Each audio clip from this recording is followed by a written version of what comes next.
One decorative and art technique you would really like is called pulp painting. It's something that anybody can do. Second graders, adult artists can certainly exploit it. This is what's involved. We have prepared in advance this dipped sheet. And if you're going to paint, you need color, right? Well, here we have lots of color. And what it is red paper recycled, blue paper recycled, yellow paper, and green paper recycled. Now you're ready to do the painting. So a paintbrush that you can find and use with a lot of fun is a turkey baster. So you take the baster, put it in there like that. And if you're going to create an abstract, all you have to do is bang, bang, bang.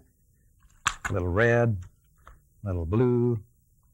We can make a 4-color abstract here. If you don't like the turkey baster, put your pulp in something like this. As long as you can squeeze and get the pulp to come out, it'll make a very good paintbrush indeed. And we'll add a little yellow there like that. And finally some green, and we have, notice, a 4-color abstract. Isn't that amazing? Now, that's an abstract there, and I don't know if you want to take a little look at it or not. That's the way it is. You have really created something.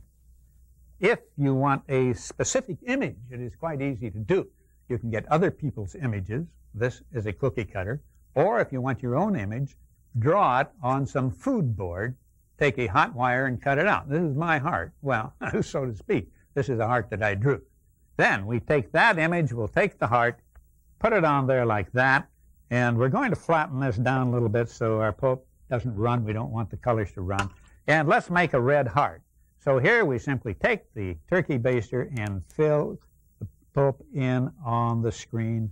And if we use that as sort of a template, a pattern, we are going to have a heart.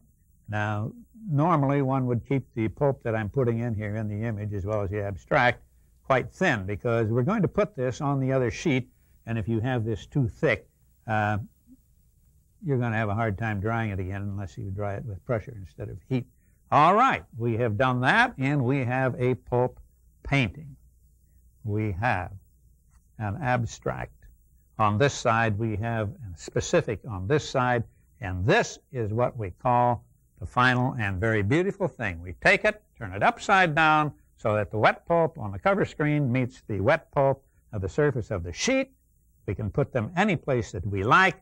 Then we take our sponge, press down like that, and when we do that, the painting that we did transfers to the sheet, and you have a remarkable creation indeed. And there you are. You simply continue to press and dry it as we did before, and you have pulp painting.